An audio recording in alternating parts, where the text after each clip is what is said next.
we can share with other people. So let me keep going with the tour. And I just want to show you that we have lesson plans here. So we have them sorted by subject and age group. And you can go through and find fully fledged step-by-step lesson plans. We also have this resources tab that can be really useful, especially if you're trying to learn specific things about Soundtrap, like maybe I go through something too quickly, or I don't have time to cover the piano roll or something. We've got all kinds of tutorials in here that can be a really useful resource for you and your students as you're getting going. So again, that's just on this resources tab on the far right. And also we have here the LMS integration steps. So that's where you can go to learn more about the different ways to integrate. Cool. So I think that's it for outside the studio. Let's jump back to right here and just remind us that we want to go in, and I'm going to show you kind of the simple, like a tour of Soundtrap, and talk about loops and recording. And then we'll talk about assignments when we get into the virtual ensemble, as well as collaboration. Okay, so this is what I suggest you do as one of your very first assignments or very first projects. It's useful because it's simple and it's easy to learn, and students of any age can do it quickly and kind of get Soundtrap and be like, oh, cool, I'm making music. This is fun. Oh, cool, I made that. I see how this works. I see how that works. That's what we want to do for this first project. We don't want to throw too much at them. Soundtrap is actually quite powerful, and there's all kinds of things you can do, but we don't want to do them all at once. We want to give them a nice little bite-sized thing at the beginning. So that's what I'm going to show you now. So I click Enter Studio, which will bring me into the Soundtrap studio.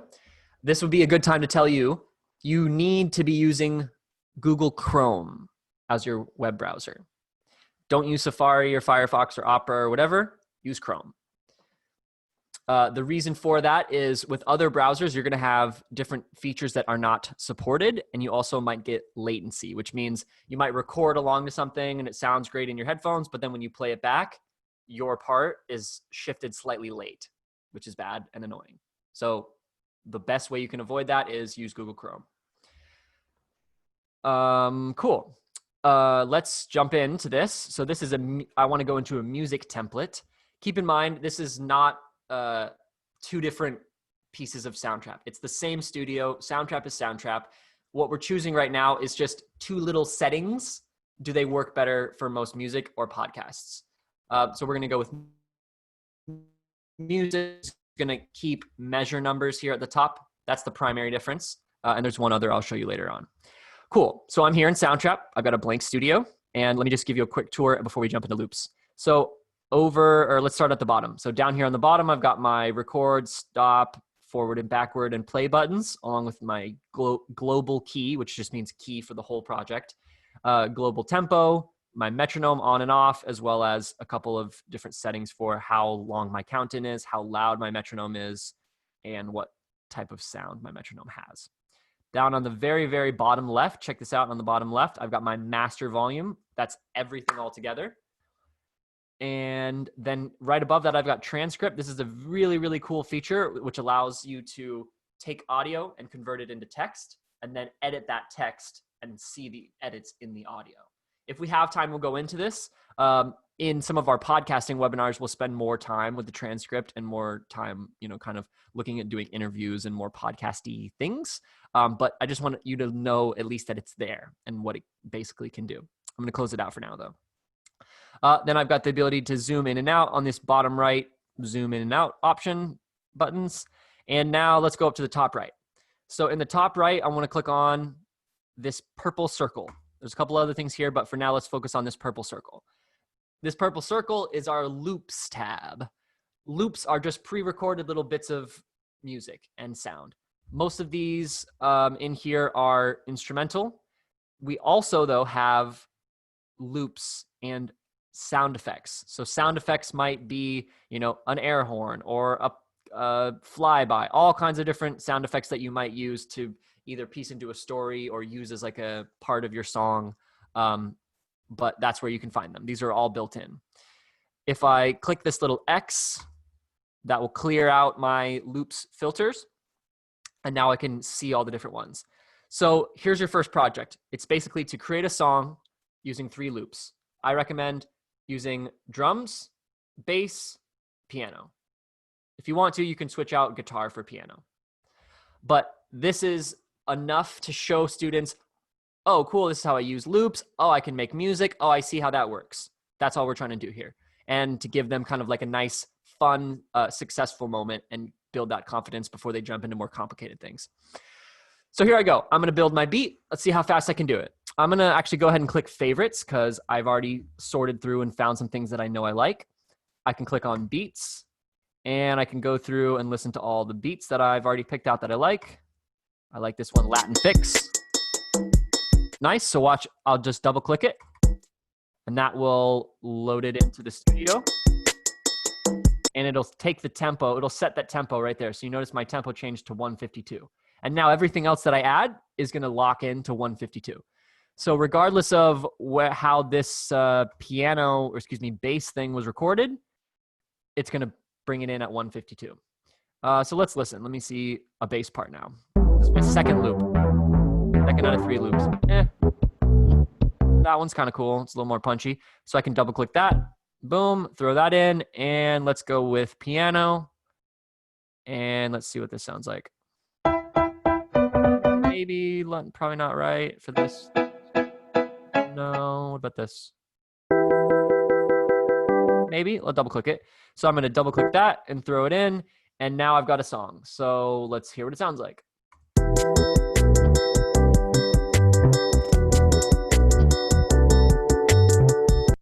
Sweet, that's a cool little beat. And it took me like a minute. So that's your first assignment. So it would be great actually if everyone would take, let's say maybe 3 or 4 minutes right now and pull up loops on your screen, double click on some loops and load them in and start to get comfortable with Soundtrap. I'll be in the chat answering questions and showing things as we go. But I think it'd be great if everyone could make a quick loop song right now before we get into the next stage.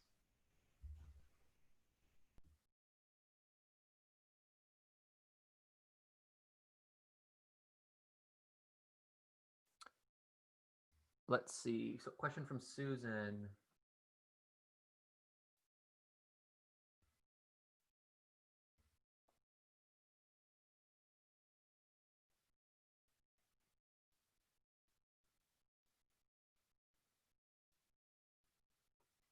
No, I guess I didn't see a question from Susan. Oh, I see it now. So I'm struggling to see my kids' work. Can I look on collaborating? No, you can't. So in that way, your students have a little bit of their own privacy. They can keep their own projects. If you want to be able to see them, they need to invite you to the project or you need to invite them to the project from the beginning. I'll show what that looks like. There's 2 or 3 different ways to do that. After we finish this section, I'll look at assignments and inviting and collaborating, how that works.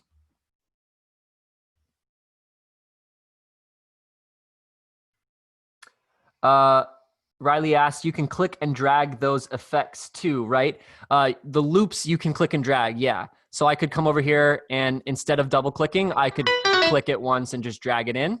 And then I could decide where I wanted to put it. I just tend to say double click because it's the simplest one. But 2 different ways to do the same thing, either double click or drag in a loop.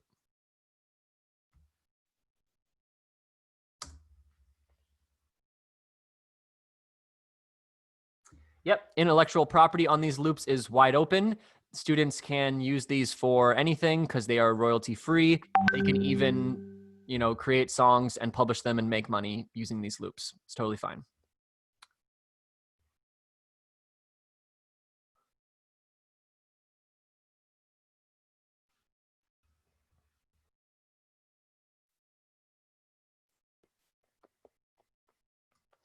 So take just another maybe 2 minutes. Navigate around with the loops, put 3 of them together, make a little song. My format is drums, bass, piano. You can change it to drums, bass, guitar if you want. But I think that those 3 are kind of a nice basic structure. Keep in mind, this is just lesson 1. We're not even really scratching the surface of what Soundtrap can do, but I'm purposely giving it to you in a way that I expect you and your students will be able to, kind of digest easily, just kind of one bite at a time.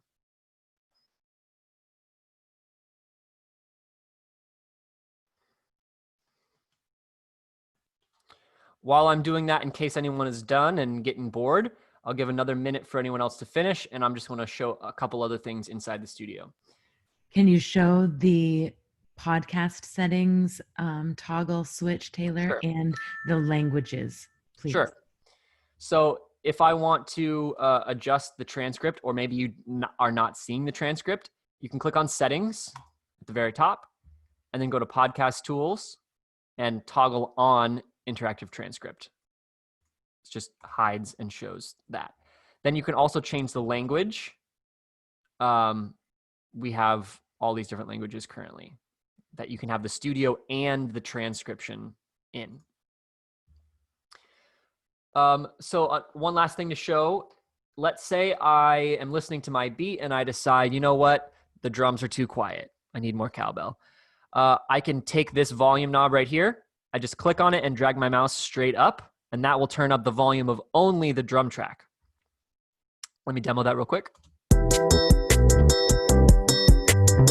I can turn it down all the way. And I can turn it back up. Same thing with all these other tracks. I can turn the volume of the bass down, turn the piano up. If I want to hear just a single track, if I want to solo a track, I can click on the headphones, and now I can solo the drums. I only hear drums. I could switch it over and I could solo the bass. Alternatively, I could mute something. So if I want to hear not the drums, but I want to hear everything else, I could mute the drums by clicking this little mute button. Cool.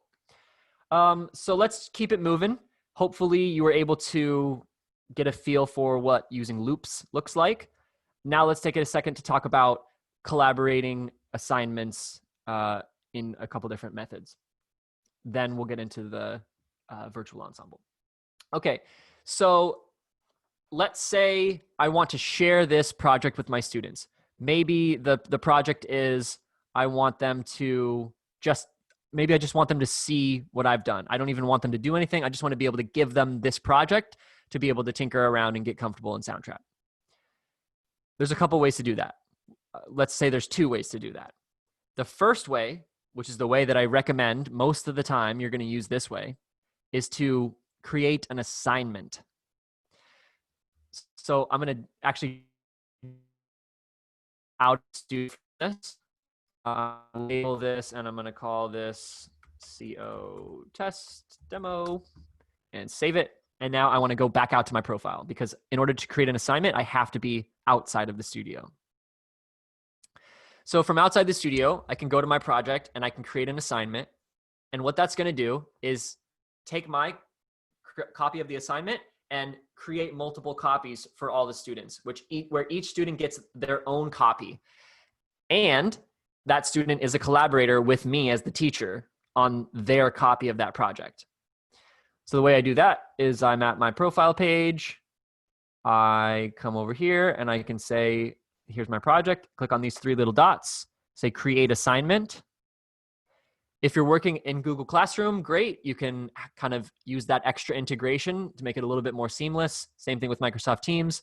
Otherwise, you can just share using a link. Also pretty simple. It just gives you a link. You can copy that and send it out in an email or post it on Google Classroom, Microsoft Teams, Schoology, whatever. Whenever a student clicks that link, that will make a new copy for them. So it's the same link for every student. So I can take this, copy it, send it out to my students, and then when they click it, they will get their own copy of it. So when you do that, it's going to create a folder for that particular assignment, and it's going to keep all those projects inside of that folder. So here is an example. I can see this song called Bannered Mare, and I can see that Trinity, my student, is a collaborator on that. Usually, this would show me and only one other student as a collaborator, but that student, after I made an assignment, invited more people to that assignment. And then the second one right here looks like that student has left the assignment. Otherwise, we would see their icon right there showing that they're a collaborator. But the nice thing about this setup of having this folder is that when it's time for you to make your grades or do your reflection or your feedback, you can listen down the line. You can just come here and click play without having to open up the whole project in the studio. So you can just listen to it from there, hit play, and go down the line. You can also download it. So this will be important when we come to virtual ensembles. What I'll do is I'll set up my virtual ensemble recording template as an assignment. I'll send that to all my students. And then when it's time for me to collect those recordings and compile it, I'll come here to my assignment and I'll download them all just straight down the line. They'll all be in one place. And then I can take those MP3s and drop them into my master project where I compile everything. So that's the first way to collaborate. That's creating an assignment where you create an assignment with a link or Classroom or Teams. You share that with students. When they click it, it's going to create a new version for them. So they each get their own copy of the project where you are a collaborator automatically. It's going to take all those copies of that project and put it in a folder that you can access out here. Cool. So that's the first way. The second way is by just inviting individuals. You can do this either outside the studio or inside the studio. It's almost the exact same thing. If I want to invite from out here, I can click on, actually, I'm going to choose a different song just to be clear. I'm going to go to this one right here, and this is going to be my group collaboration project. Click on these three dots, and I can say invite. And now I can start typing in my students' names and start inviting them. So I can see Shane, invite him, and then invite him to that project. And then I can do that with multiple students. So for example, I might want to set up a group where I say, okay, these 4 students are together and they're working on this project. So that's what I would do. I would come in here and I would invite all 4 of those students to that particular project. If I had a separate group, I'd have a separate project and I'd invite them in the same way to that project. Cool. So that's how you would do the second way of collaborating, which is group collaborating. You can do one-on-one collaborations this way. It's totally fine. It's just if you know that you're going to be sending the same thing to all your students and you want to make sure that you're a collaborator, that's why I suggest you use assignments. Technically, you could have a student create something and then invite you to it. That would be fine too. It's just then you're relying on the student to remember to invite you, and they may or may not remember to do that. Cool. I'm going to pause right here and look at some questions and see if there's anything else I missed. Audrey can help me out, and I'm going to take a look at the chat too. Yeah, I was just answering Amy's question, which was a great one about, and this is a different group that we're working with today where they're not necessarily all classroom teachers. Right. So they're really just curious about privacy. And I think this would be an awesome time to talk a little bit more about that walled garden feature. Great. So since you are creating a Soundtrap for Education account, you're by default put into a walled garden environment, which basically means only students in your account can interact. You and your students cannot interact outside of your account, meaning another school down the street or another school across the world or another individual in a different place. You cannot communicate, you cannot invite, you cannot collaborate with them. So that's kind of the basics of a walled garden. And within that, you also have the privacy of any project that you don't see a collaborator on, they cannot see it. So even if you're the teacher and you're the owner of the account, you can only see your students' projects that they share with you, either by you creating an assignment or them inviting you as a collaborator, like I just showed you by going right here and clicking invite.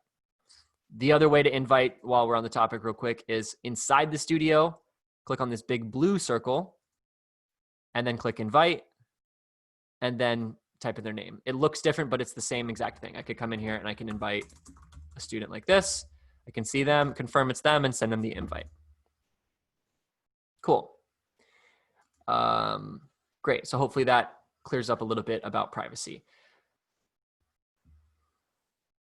All right. Any other questions?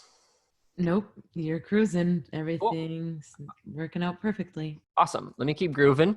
And so now let's shift from kind of the basics of Soundtrap. Or I'm sorry, I forgot one very important basic of Soundtrap. Then we can do virtual ensemble. So the last Soundtrap basic is recording your voice or recording an instrument, basically using a microphone. So if I come over here to add new track, I can click on that button, and then I can click on voice and microphones. So I click on voice and microphones.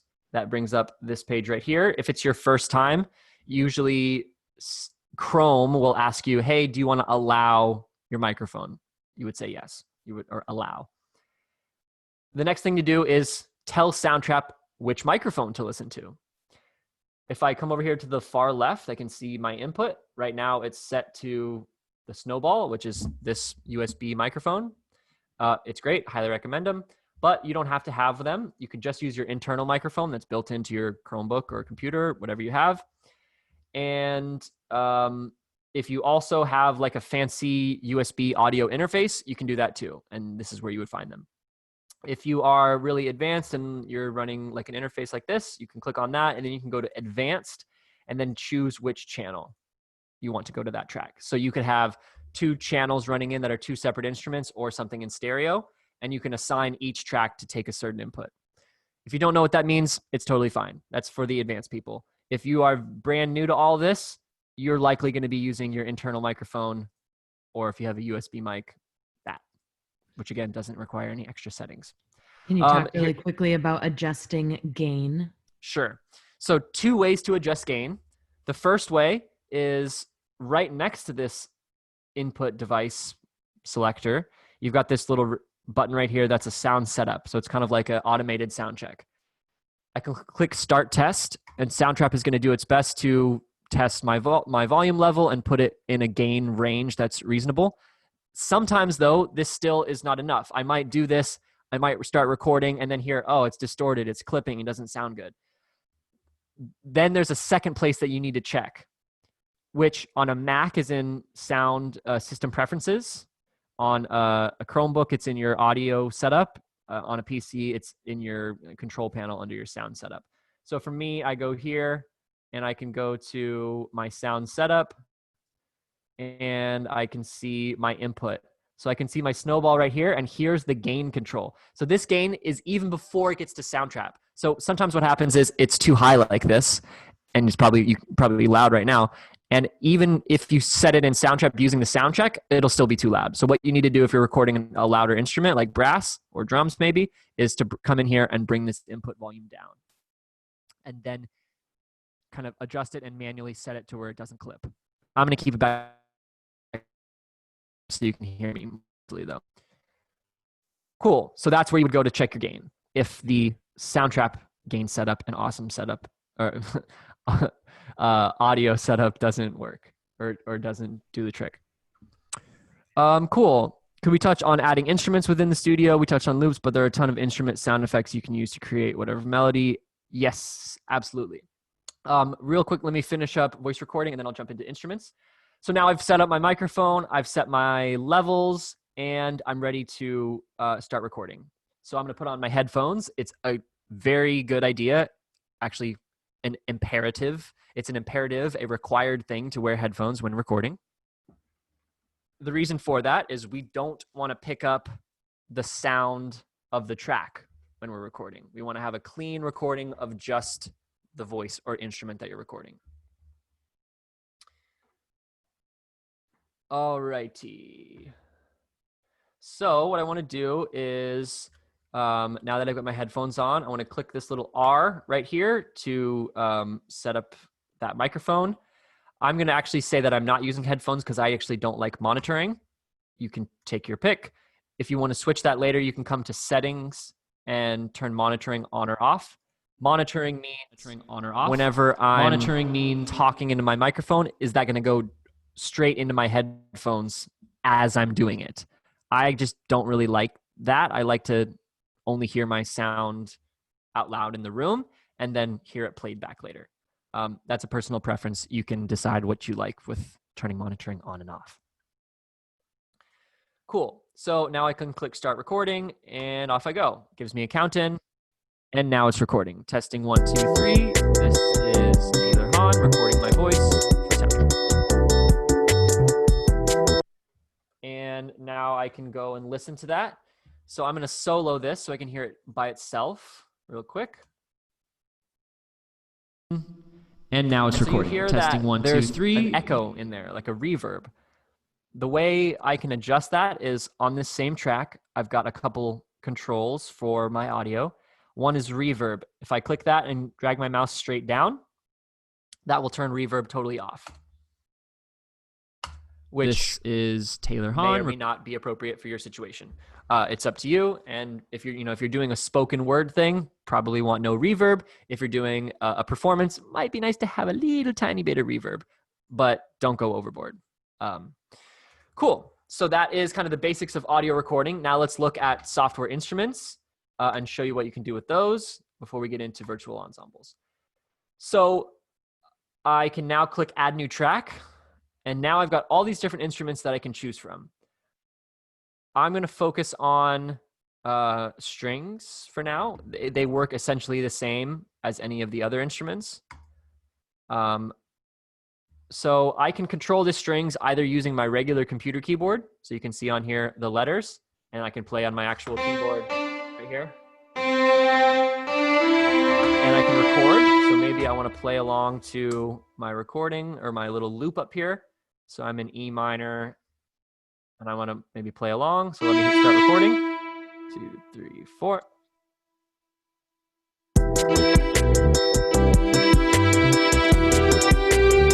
Not much of a melody, but that gives you the idea. And so I can see what I've recorded there, and I can even go back and edit my notes. So I actually kind of messed up at the beginning. I could delete those two, and I could shift all this back. Or I maybe I played a wrong note and I want to change that note. So here I've got a little E minor triad. Let's hear it. And you also hear, my rhythm is not very good. They're late. They're falling late. So if I go to edit, quantize, and I'm going to choose quarter for quarter note, meaning whatever notes I played, fix them to align to the nearest quarter note. Or eighth note, which would mean take every note I played and align it to the nearest eighth note. Cool, and now when I listen to it one more time, those should be perfectly on beat, lining up with quarter notes. Cool, so that's how I record, and that's a tiny bit of editing. That happens in the piano roll. You can always add notes in here too. You can change the length of things. You can do all kinds of stuff in the piano roll.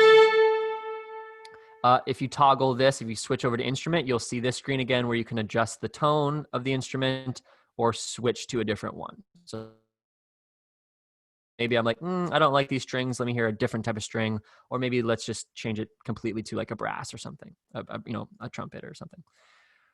Cool. So that's kind of the basics of doing an instrument or playing a software instrument.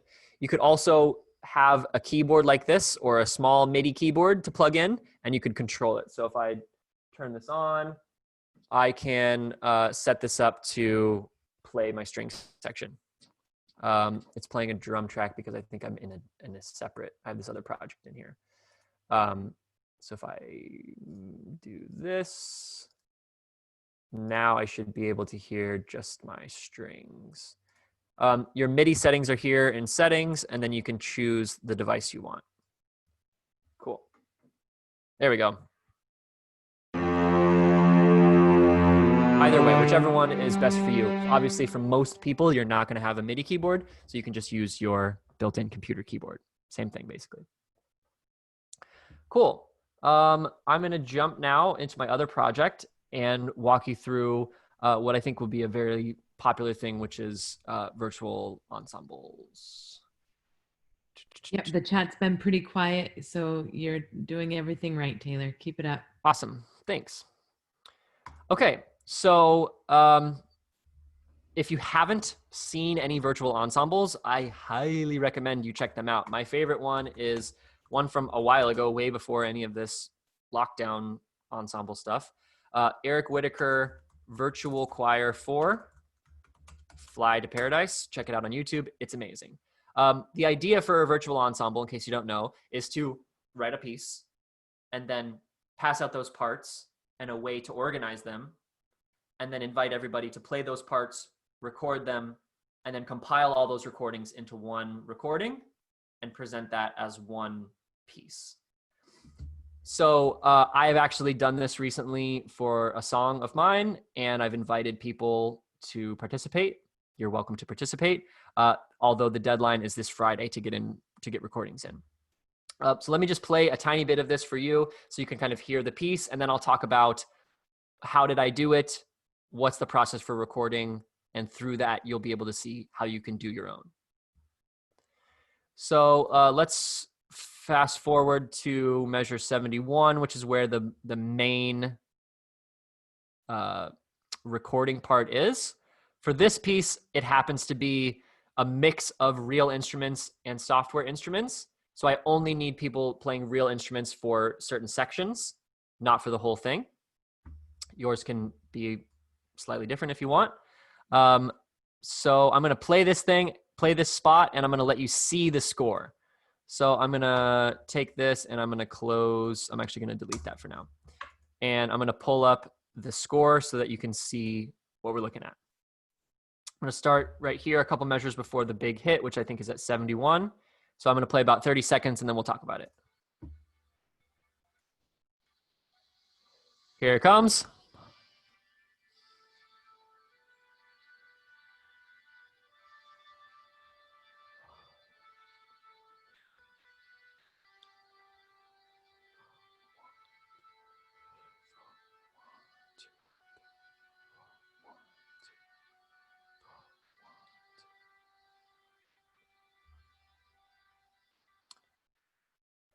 For anyone taking notes at home, yes, there should have been a fermata on that last note. My bad.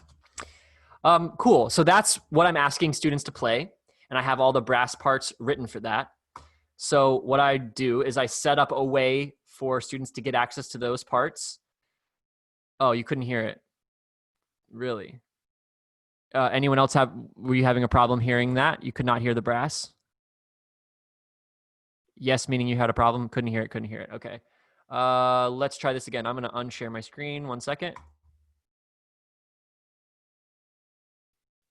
Share computer sound, desktop 1.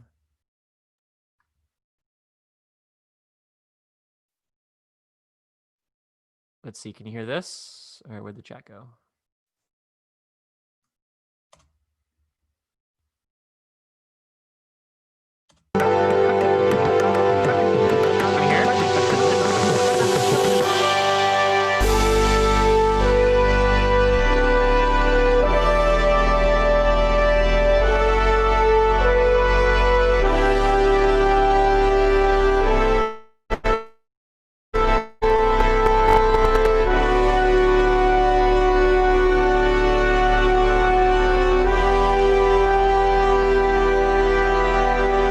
Thank you, Nick. Triumphant. What a good word. It was the first time that I got to use a deceptive cadence. For all you music nerds out there, that's going from a 5 chord to a 6 chord. Fun music theory fact. Thanks, Riley. That would be great. Let's find one. And so that's the piece. That's what I've asked students to play. And then I pass out all these parts. They can download their part as a PDF. Scroll to measure 71, and let's see that part. So here is the trumpet 1 part, and just like any regular old piece of music, they can pull it up and play their part along to the track. They record it and then hit save, and that's basically it for them. Cool. So a couple of housekeeping things, I guess. Let me actually jump over here to my slide so you can see this.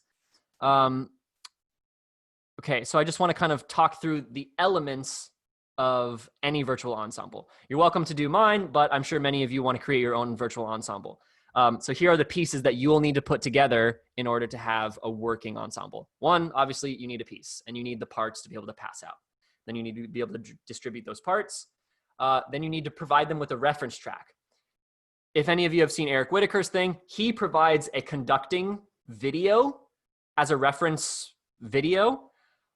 I think it's easier to do everything in audio, to don't do any video, and to have it be tempo synced. So even if they don't have a reference track for some strange reason, they could still play along to a metronome. But what I do is I give them a audio track, an audio reference track. So basically what you just heard, that's the reference track. And that lines up obviously with the parts that they've been provided. The next thing you have to do is provide a way to record. In this case, Soundtrap is our way to record. Soundtrap's also our way to compile the recordings. Cool, so those are the basic elements. So now let me jump into a couple of little details about the reference track and setting up the template, and then I'll show you how to record, which really you should know at this point because the basics of recording are the same, no matter what you're recording. Okay, so I'm back in here to my project. Cool, so let me explain a few of the details that are really important for making this as simple as possible and for making it, as minimizing the work for your students and for you. Because if you do this wrong, you'll end up with either confused students and or way too much annoying, complicated, tedious work for you. So you can save like literally hours if you just do a couple things beforehand. Okay, so I mentioned that I use a reference track that's totally tempo synced, meaning down here in my tempo, it's 100. And Soundtrap is playing everything at 100. And this audio track was originally made at 100. When I wrote this piece, I wrote it at 100. The other thing I had to do is I had to make sure that the beginning of my track was exactly beat 1. And it wasn't like, a millisecond off, or like maybe there's a little bit of silence at the beginning. It needs to be that beat 1 is beat 1. So whenever I come in here, basically the way that I do that is I just come in and I can grab my track and I can make sure that nothing at the beginning is cut off. And if there was some silence at the beginning, I could take this and I could cut out that silence, and then I could align it so that beat 1 is truly on beat 1. I'm not going to do that because I already know that my beat 1 is correct, and I'm going to put it in there. Cool. So that's the first thing. Get your reference track, make sure the tempo is correct, and that beat 1 is truly beat 1 inside of Soundtrap. Then there's one other little quirk, which is this third track right here. So actually I'm going to call this quirk. This is just a drum note. It's just literally one note, just a bass drum note. It could be really anything because it doesn't actually, you're not going to hear that at the end. You're going to mute that. But the reason you need that is at the end, once the student has recorded this, you're going to ask them to mute the reference track so that whatever thing they save, like when they come up here and click save and you download that MP3, that it does not include the reference track. It only includes their instrument part. If I were to have something in here, like if I had a part recorded right here, let me just demo this really quick. Testing 1, 2, 3. This is my recording and it's happening in the middle of the piece. I'm actually going to move this to, want this to be on the second track, sorry. My bad. 1, 2, 3, testing 1, 2, 3. This is my recording. Cool. So once they've recorded their part along to the track, you're going to have them mute this and then save. One sec. Whenever you save, you need to have this thing on beat 1. Otherwise, it's only going to export this tiny amount of audio, and then you're going to have to go in and manually align that piece. But if you do what I'm suggesting, which is to put a little note, something that makes sound on the very beginning on beat 1, then when you download it, you can just drag that in and just align it exactly with beat 1, and then there's no other alignment that you have to do. So all of this is to save you time. So to say that one more time, you need to have the reference track. You need to have something on beat 1 so that when you record your part later down the line and mute the reference track, that the alignment process is easier for you when you go to compile it. Cool. Let me pause. Looks like there's a question and maybe a couple things to address before I move on. And sorry about that, Taylor. That's fine. I interrupted you at just the wrong time. That's okay. Did you have a question, Audrey, or is there one to There share? was just a great, I was about to say there's a great question in the chat for you to address. Sure. If I'm recording an existing classical piece, what would I use for a reference track? In this case, it's a horn sextet with me playing one of the parts. So you could just record, or you could use your recording of it as the reference. You could, if you wanted to, you could just take whatever is your favorite recording of whatever ensemble playing it and use that as a reference. And then at the end, you just take that recording out. The primary function that the reference track is serving is to keep everyone time aligned.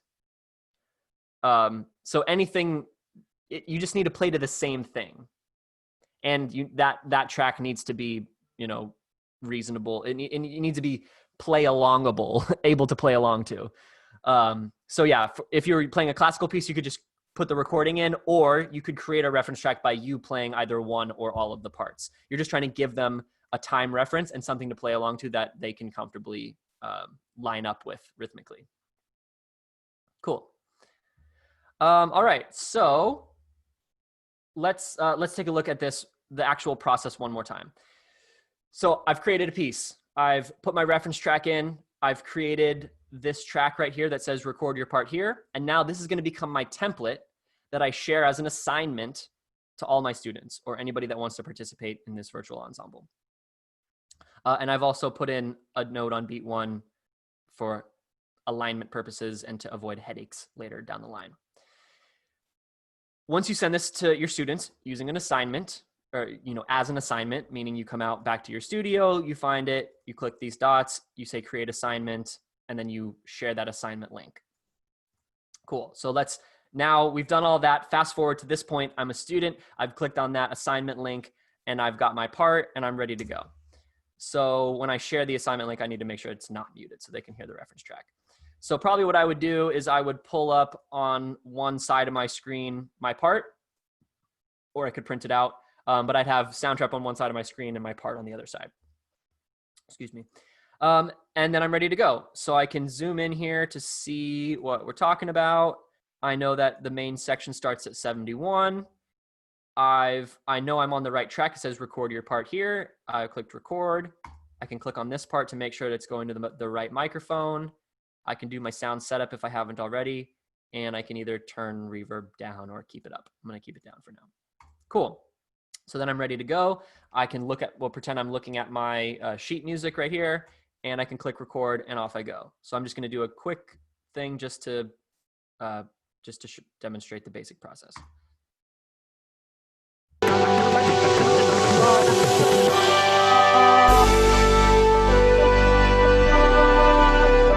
So on, I record my part, and then I'm good. So, back to our hypothetical situation. I'm a student. I've recorded my part. I click mute on the reference track, and now the only thing that's going to be heard is my individual part, and I click save, and I'm done. At this point, the work is now on you as the teacher. You come out here to your folder that was created with the assignment. Let's pretend that this is my Wings virtual ensemble, and I can see, oh, there's my students thing right there, and I can download that, and then you can go into your master project and the master project and show you what it looks like from there. Actually, I want to do one other thing, which is I want to pull in this audio file. So in a second, that'll be done mixing and I can download it. In the meantime, I'm going to pull up my master project. So there's basically two projects that you'll need for this. You'll need the recording template, which you'll probably send out as an assignment. So you have a bunch of copies of that recording template. And then you need one other project that's your master project where you compile and combine everything. So I have that already. Let me just search for that. So if you want to search for a project, you can always come up here to the top and click in the search bar and then type in the name of your project. And I want to go to Wings full score. So click on full score and open this up in the studio.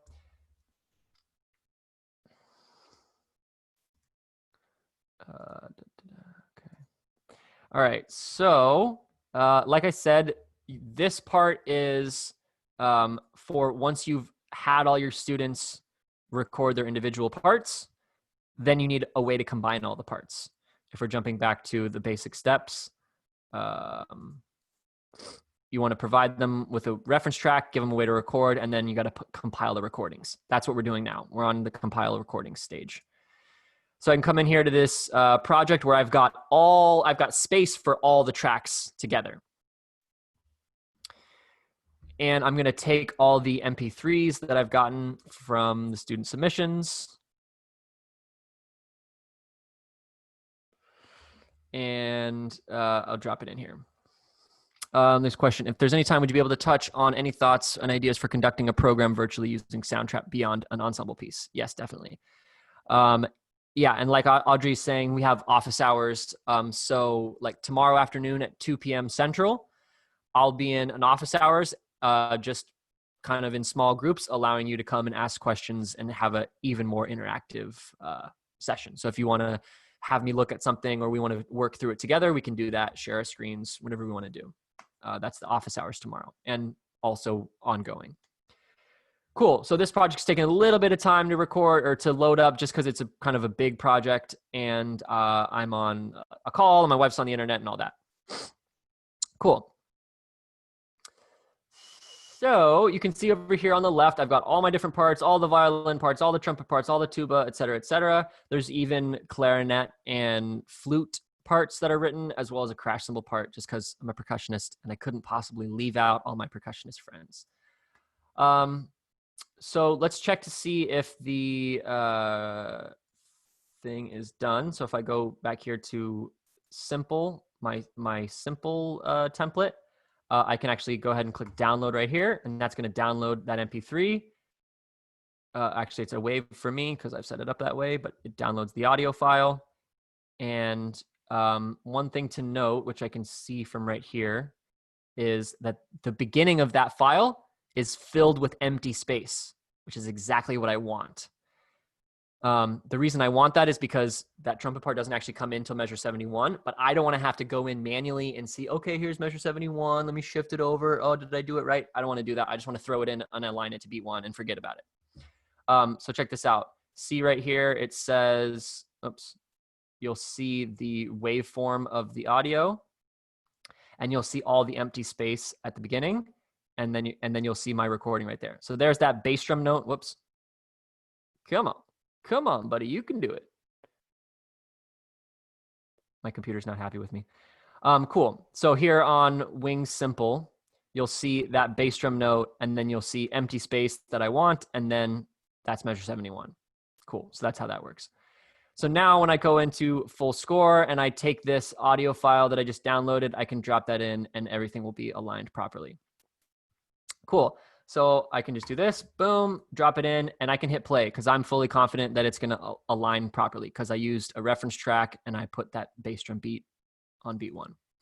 So now I can come in here and hear it together.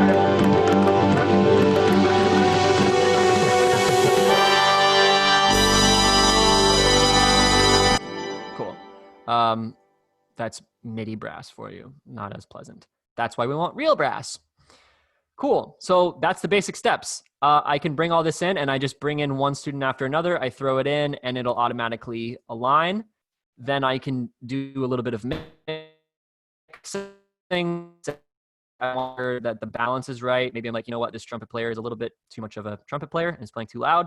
So I can click on this and drag that down and turn the volume down of that individual track.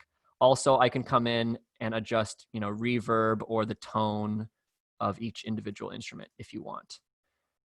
And then I'm done. Once I've brought in all my tracks and made sure that the mix is okay, I can click save, and this will take all those parts and put them into one file, and then I can share that file out as my finished recording of my virtual ensemble. Cool. Let me pause again and see if there's any questions. And also, we're actually pretty much out of time. So let's see if there's any other questions. And if there's something we can't get to, or if you want to see more in depth, then please consider coming to the office hours tomorrow, and I'd be happy to help you with that. Yep, and it looks like everyone's hung on for these last few minutes. So yeah, you do have an opportunity to show any last slides if you need to, Taylor. But otherwise, thank you everyone for joining us today. Awesome. Yeah. Okay. So let me answer that one question and then close it out with some contact info. So thanks, Johan. You mentioned I missed how you brought in the file. The way you do that is you can just, if you have the file open on your page, you can just take it and drag it into Soundtrap. Otherwise, you can come down here to say import file and then import an audio file or a MIDI file. Someone asked, how easy is it to do with singing? It's just as easy as to do with an instrument. The main thing is you just need to have some kind of reference track. Oh, cool. Colorado folks are slated to 11:15. Okay. So I understand if you have to leave. Thanks for being here. But if you're around, I can keep going for a few minutes and share a little bit more. So maybe now would be a good time to address that question that you were asking, Riley. Can you reiterate what you're asking about? In the meantime, Nick, yes, there are EQ options for individual tracks. You can come click on that track, go to add effect, and then you can choose all these different effects. EQs and compressors are all in the yellow section. So I could put like an EQ or a parametric EQ right there. So yeah, I like to say that Soundtrap has a low floor but a high ceiling. The low floor is, hey, look, you can use loops to make a song in 30 seconds. That's fun. High ceiling is, hey, look, you can actually EQ individual tracks, make a mix, do importing, do virtual ensembles, et cetera, et cetera, et cetera. Yep. And Nick, just for you, you might be interested in this. Some instruments like synthesizers, you can also dive super deep and you can go to tweak. So if it's tweakable, it will have this button. Otherwise, it won't. And you can actually get into oscillators and filters and LFOs and all that nerdy stuff like that. If you don't know what that is and you're scared, don't worry. You don't have to worry about that. Excuse me. When you put in the bass note on beat 1, does this get included with the reference track you send students? They're independent. Yes, basically you want it to be included. But if you, like, let's say you're recording something and you don't, and the parts start on beat 1. It was just so happened that my piece, there's no parts recorded on beat 1. If all students are recording from beat 1, then you don't need the bass drum on beat 1. And since it's on a separate track, you can also, you can remove it. And it needs to be on a separate track. It should not be on the same track as the reference track. Cool.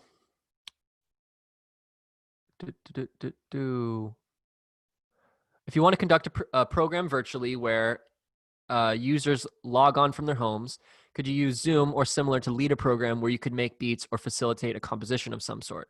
I'm sure there are a number of ways to lead a program virtually. Just wondered if you have any thoughts and experience with stuff that works well to that end. Sure. So Soundtrap has a way where you can do video chatting, where you can have basically 2 people in a project at the same time video chatting. Obviously, for a group bigger than that, you're going to probably want to use Zoom. So you can have maybe Zoom on one part, and that's how you can have your conversation and your video going. And then you can have a Soundtrap project pulled up, or multiple Soundtraps with different people in different groups. Let me show you a little bit of what that might look like. So if I go over here to my collaboration tab, once I invite somebody, I'll do call or text them in here. So as soon as they come to that project, this window right here becomes a text window, and I can text and we can have a conversation back and forth. And I could also click on call, and then we could start a video chat inside of Soundtrap. Otherwise, if you maybe want to do it on Zoom, you can keep Zoom up, communicate in there, and then have your groups inside of Soundtrap. What you might do is you might have one master project that you invite everyone to, where you would come in here to invite and just invite each person to the same project. And then you could work on it all together. So for example, you might do a live pass the beat type approach. So the way you do this is everybody gets into the project and you just set up, everyone gets 2 minutes or whatever it is. And you say, okay, Taylor, make a first beat. I get my 2 minutes. I go in there. I make 8 measures. Then I hit save, and then all my changes appear for everybody else once they hit sync. So like I make my changes, save, ding, Taylor made a change. You click sync and you see my changes. Then you're the second person in line. You take your 8 measures, you make your 8 measures, you hit save, pass it on to the next person. So you can go down the line like that. That's one cool way to do it. Another cool way to do it that might be appropriate if you have really, really big groups is to split those big groups into smaller groups and then demonstrate at the end. So what you might say is, you might get on your Zoom and explain to everybody, okay, this is what we're going to do today. Here are the groups, and then split everyone into groups. And then in individual Soundtrap projects, come in here and then invite the members of that group and allow them to create. It's a lot easier if you have reasonably sized groups, maybe 3 to 5 people, to do more substantial things. Like that pass the beat works really well because it's so simple. One person makes 4 measures, passes it to the next person, done. But if you want to say, okay, let's create a whole new song, that's going to be a little bit clunky if you have 80 people or whatever it is, all trying to work on a song together. If you have groups bigger than probably 5, I would say put them in groups of 5 and let them make their own songs. The essential workflow will be the same. Everybody you all have access to the same thing. You can do voice recording, you can do MIDI recording, you can do software instruments, you can just type it in. You can use loops. Everything that I've showed you today, each person can use one of those elements. And then you just keep up to date by click save. And then over here, that will be sync. So you can just save and sync in small groups and then build it back and forth. And then if you want to, you can, I mentioned that the video chat is just one-on-one. The Soundtrap video chat is just one-on-one, but the text chat is open. So you can have 5, 6, 7, 10, however many people texting in the text chat while you create. Cool. Let me look at some of these other questions. And if there's maybe any other details that I left out, Riley, let me know and I'll try to address that. Just a couple of questions about beat 1. Sure. Does each track need its own hit on beat 1? No. All you need is one beat 1. How do you remove the beat 1 once you've compiled everything? Do you have to go into each individual track? Great question. So let me demo what that would look like. So let's say I've come in here. Whoops. So the reason that I'm getting this is I tried to put an audio file on a MIDI track, which doesn't make sense. Cool. So I've created my piece. I've given it to all my students. I was smart and I put something on beat 1 so that all this empty space was taken care of. And now I've got, just pretend that it's not just 2 of these, but it's, however many students are participating. Obviously, I don't want to have to go in 50 times on 50 different tracks and remove that beat 1. So I can just do it all in one fell swoop. If I just highlight all these tracks, so I just click in the empty space and drag my mouse and that highlights both of them. And then I can just come here and grab the beginning of that and just shave off beat 1. I mean, I could actually shave off all of it. That would be fine. But the only thing I need to really do is shave off beat 1. And so now I'm done.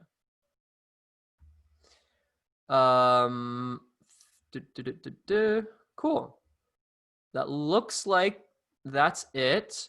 One thing, since I've got a few minutes that I might show is maybe you don't want to play my virtual ensemble. Maybe you don't want to write your own. Maybe you want to do somewhere in the middle, which is to take an already written piece and then kind of turn that into a virtual ensemble. So you can do that using a MIDI file. So let me make a new project. And a MIDI file is just a piece of digital sheet music. So this can be cool where students want to create scratch. They can, hey, I really like Pokemon. Then they can go find a MIDI file for Pokemon. Or I like Game of Thrones. Cool. Go find a MIDI file for Game of Thrones. Then you can drop that MIDI file in or import it using this button right here. So I'm coming here and say .midi or .mid. I can see all my different MIDI tracks. Like for example, Pokemon. So I click on Pokemon and now it brings in all those parts. Cool. And maybe you don't want to do a virtual ensemble, maybe you want to keep it even simpler and just do an arrangement project where they can just say, cool, I've got Pokemon, but I want to make it my own. I want to do a Pokemon remix. So I can maybe change the tempo and 125 or 134. And maybe I want to change the volume. Maybe I want to change what instrument is playing. So instead of a string section playing Pokemon, I want to have maybe some synthesizers playing the Pokemon sounds and melodies. That's one option. What you could also do is you could also take this and use this as your reference track, and then use this as your reference track, send it out to them and have them play along. You still would need to distribute parts that are, regular sheet music written out parts, what you can do is you can say file, export as a MIDI file, or send over to flat or note flight. And those are tools where you can do your notation. I'm not going to get into that for now, but that would be how you would do it if you wanted to take a MIDI file and turn it into a playable virtual ensemble. If you want to keep it a little bit simpler, you can just grab a MIDI file and make it a remix project. That keeps everything inside of Soundtrap. Cool. I think that's just about our time. So I think we'll close it up. If there's any last questions, I'm happy to answer them. You also can reach out. Let me pull up this info right here. Feel free to send me an email. Find it on Twitter. If you're interested in participating in the virtual ensemble, it's totally free and available. I'm accepting submissions for a couple more days. You can go to this link right here. I added the link in the notes at one point too. Awesome. Fred. Thanks. Thank you all for being here. I really appreciate your time, and I appreciate that you are kind of going through some difficult changes and trying to adapt to the situation. So hopefully this was helpful. And if you have any other questions, I'm here for you and we want to help. Have a great day, everyone.